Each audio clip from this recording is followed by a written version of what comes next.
This is Jeremy Wentworth-Stanley. I'm the fellow who has a hyphen in my name.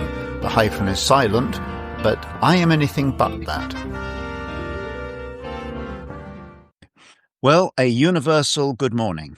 And somehow we got to get off the good morning kick, Sarah, because this is universal message today. We're talking about timetables. So it's almost definitively no morning, no evening, no nighttime. It's all the time. I like it. Okay, good. So we'll start on that. And to our listeners, I'll introduce ourselves. I'm Jeremy Wentworth-Stanley. I'm the voice of Respectonomics. My co-host is Sarah Benton. And together we're exploring this morning, we're going to be examining an issue that is probably dear to most people's hearts, that expression, time management. You on site? What's that? I said, or lack thereof for some. Or lack thereof. So let's start with the expression time management. And we are now going to come to a cordial agreement. I'm not going to give you any Latin or Greek, I promise you. Okay. Although there's a bit coming later. I see you just broke your promise. I didn't really make it. It was a conditional promise. I understand now. I understand. Anyway, no, the point is that the expression time management in and of itself is very misleading because without getting too syntactical, what in fact it says, you know how these expressions corporately, they get bandied around as though everybody knows what they mean? Yeah. And they all sound terribly important and very, on the ball and all that. Well, time management has two translations. One is it's time to manage, which begs the question, manage what? And secondly, is it a question of managing time? Because if you think you can manage time, then you've just invented the atomic something or other. It can't be done. Time is an ever-marching vehicle. It's upon us, it's in us, and we need to respect it. So what we're proposing is, under the heading of Respectonomics, we are resetting the title of time management, and we're calling it the living schedule. I love it. And the reason is twofold. One is living is a very important word. When Respectonomics started coming into being, it was Judith, who's part of the Dignity Trust. And she was the one who said that the whole process is organic. Meaning, in other words, it's subject to change, subject to growth, subject to all kinds of whatever you think in nature as being organic, it's true in our lives as well, and particularly with Respectonomics. So it is an organic expression.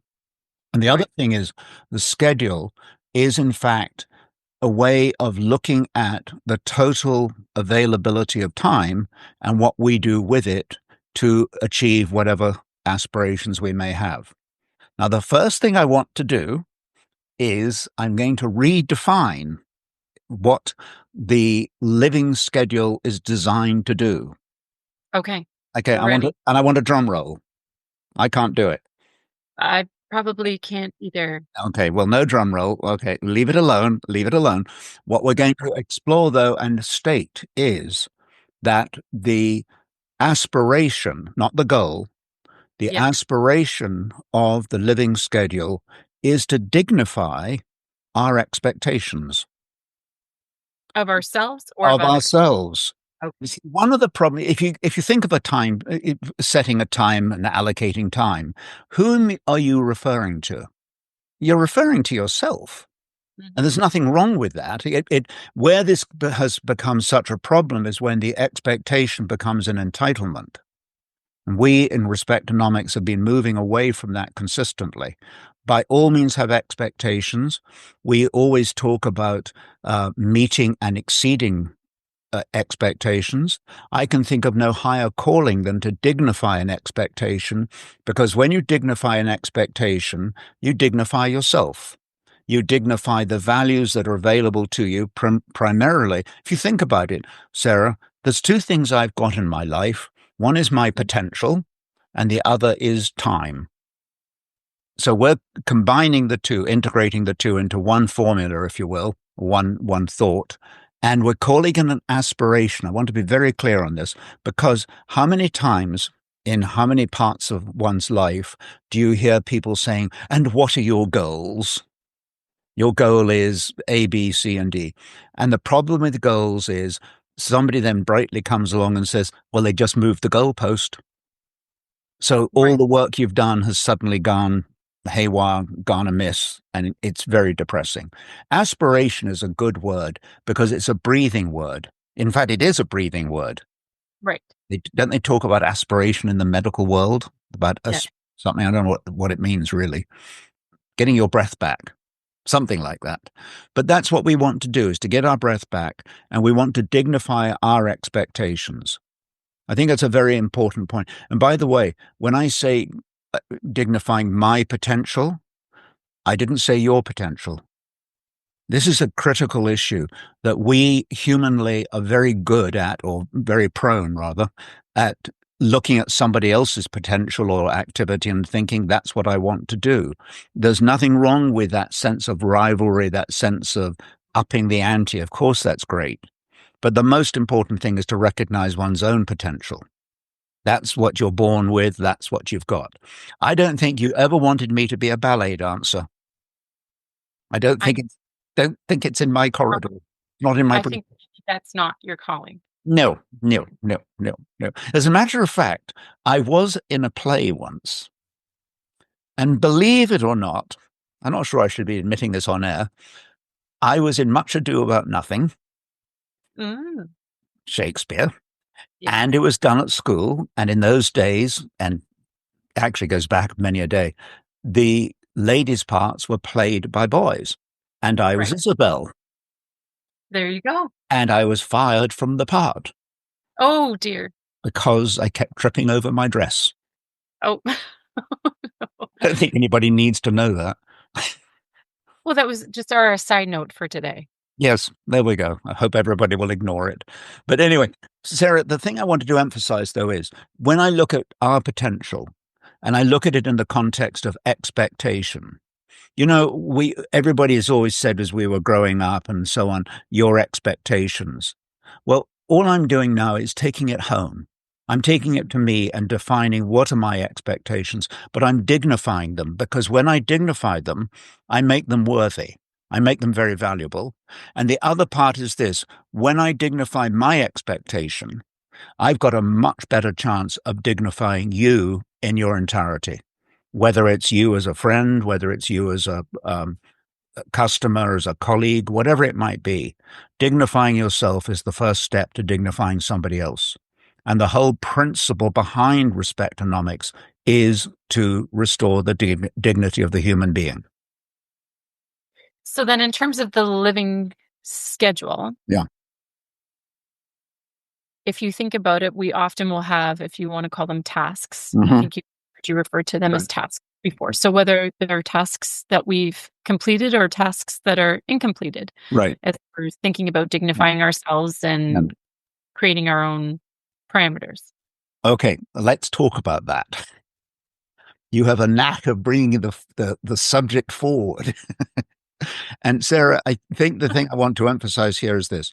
There are really two kinds of schedules. There's the one when you are about to go on holiday and you've got 48 things to do the day before you leave, including getting a new tube of toothpaste and all of those mundane things, and some not so mundane. But the fact of the matter is, you're under the gun, you're under pressure. Right. And in that particular situation, yes, there's a case for what you might call taking notes, writing things down, and so on. And candidly, I think everybody has heard of some technique of writing things down and striking things off the list. I mean, I think we've all heard that, what, Right.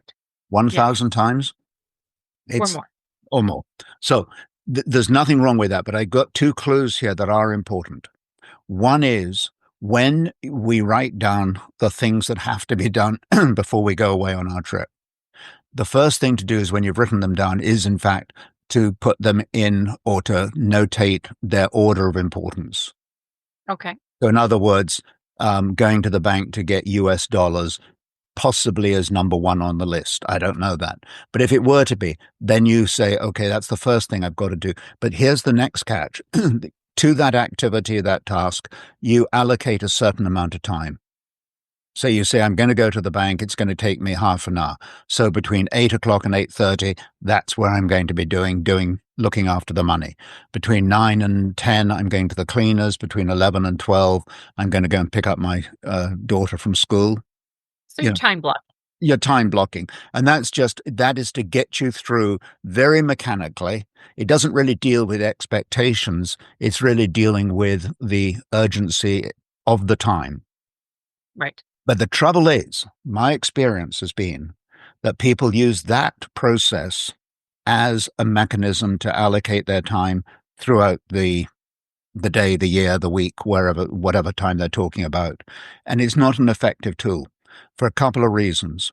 One is because of the organic nature of how we live and so on. How many times have you said, I'm going to do something, and the traffic light changes and you can't? You can't do it.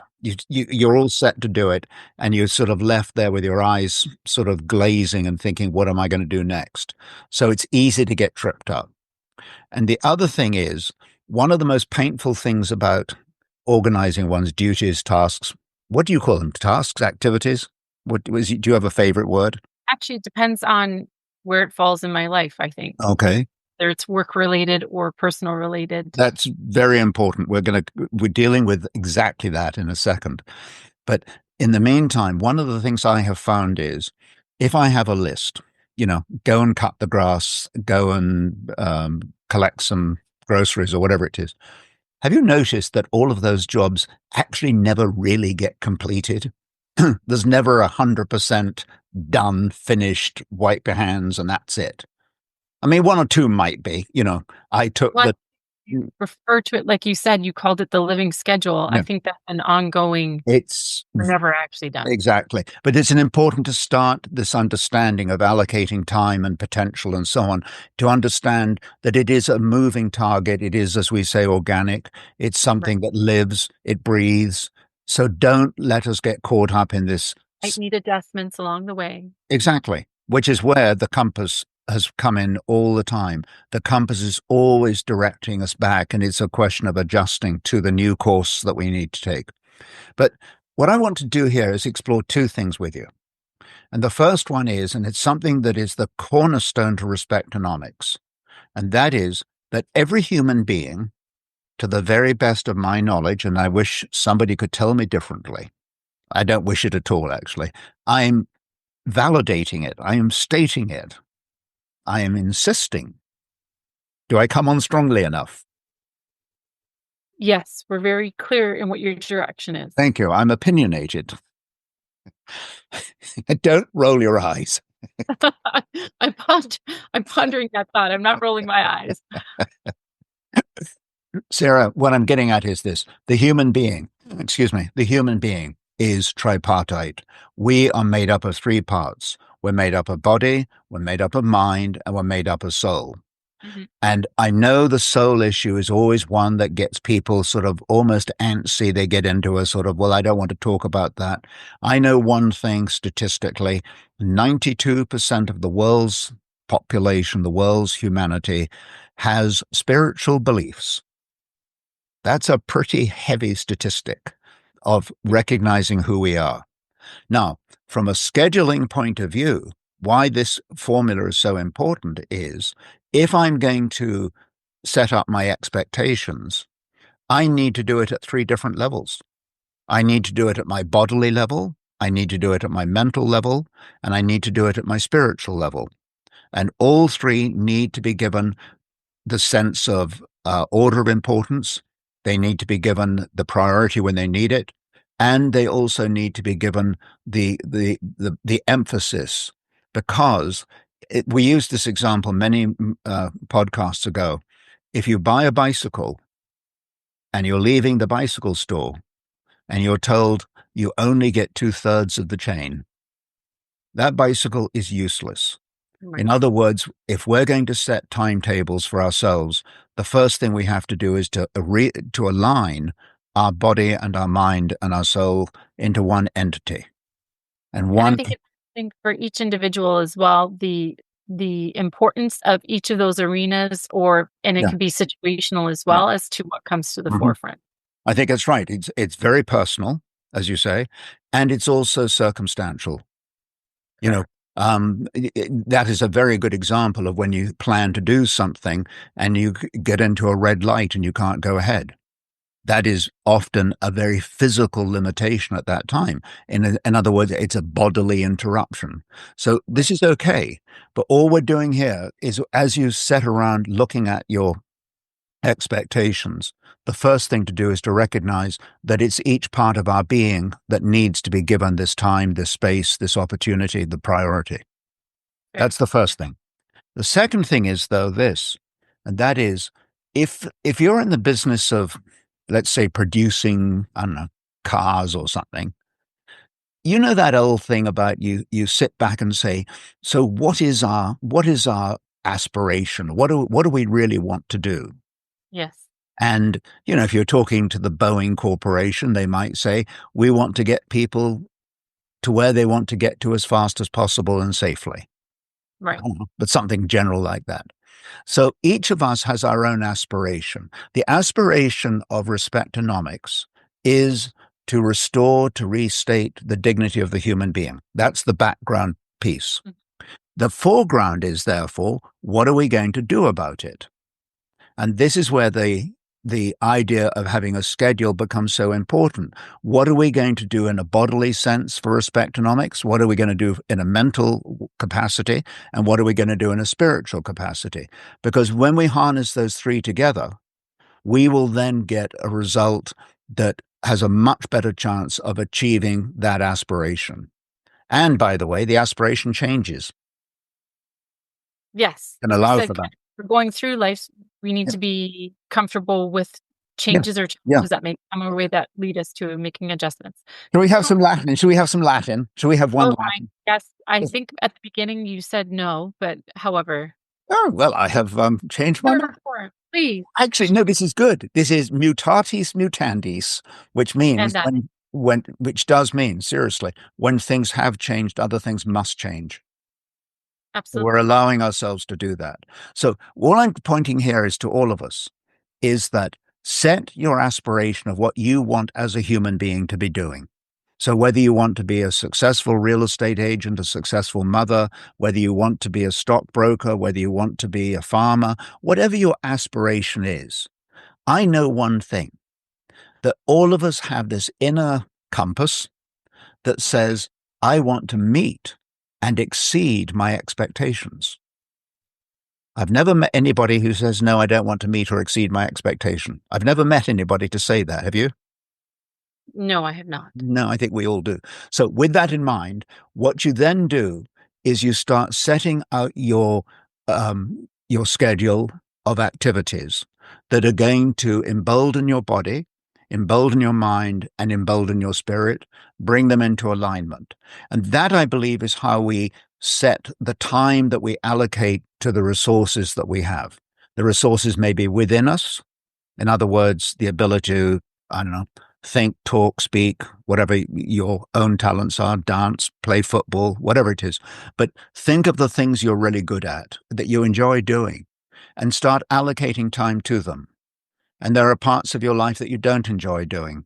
But the fact of the matter is, by allocating the time to dealing with that, is a far better recipe than leaving a problem to percolate and then suddenly blow up a year later. Mhm. So Tell me a little bit about, uh, before we look at signing off on this topic, tell me a little bit about planning, doing, and telling. that is a manufacturing formula, don't you know?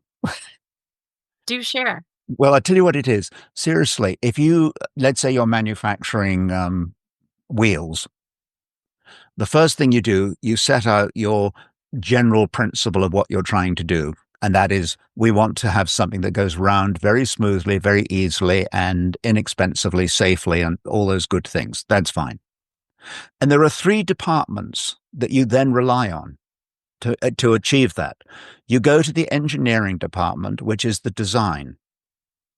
You then go to the manufacturing people and saying, here's the design. How are you going to produce it?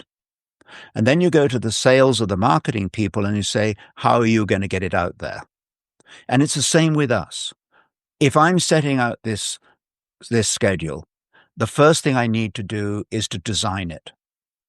Design it around the idea, am I going to be, working, playing, resting 3 days a week, 1 day a week? It's very personal, but I'm the one who can design it. I think your expression is in my wheelhouse. Mm. You can design it. Then once you've designed it, how are you going to put it into practice? So in other words, this is a case of being able to say to your family, to your colleagues at work and so on, these are the things we're working on and these are the reasons for doing it. So you're now rolling out how that design is now going to be put into place. How many people do you know in life who have said, I always thought I would do something, but somehow never got to doing it? It's Far too many. far too many. Let's stop that. Let's agree that we can design what we want to be able to do. We have our potential, we have our expectations, and we're going to dignify them. Now we're going to take it from the design stage to the production stage, and then we have to think about how are we going to get it out there. One of your particular emphases on respectonomics is getting it out there. Mm-hmm. And you've been advising the group, the team, on how to get into the corporate and the political sectors and so on. And that is what you'd call the sales or the marketing end of it. Right. And I don't want to overly emphasize. I suspect my end of the market is probably more on the design end of it. And our producer isn't interested in the production, which is how we do a podcast. And then you're looking at it from the standpoint of how do we get it out into the rest of the world. We should do that with our own initiatives, our own self. So if you want to be a football player, and that's what your aspiration is, wonderful, dignify it. You've got the body for it, you've got the time for it, you've got the backing for it, you've got the athletic prowess, you've got everything it needs. So you have the potential. So how are you going to design your day around the fact that your body and your mind and your soul have to be given the scope to be a football player? As far as I understand, I mean, I think this is your world and your family. As far as I understand it, the concept of the body that can play football is almost like a sort of minimum ground zero. But you cannot let that will never work unless the mind and the soul are fully integrated or aligned with that process. Absolutely. Yeah. So anyway, the subject I think is move away from this rather clinical antiseptic timetable and look at ourselves as very powerful, very individuals with tremendous potential.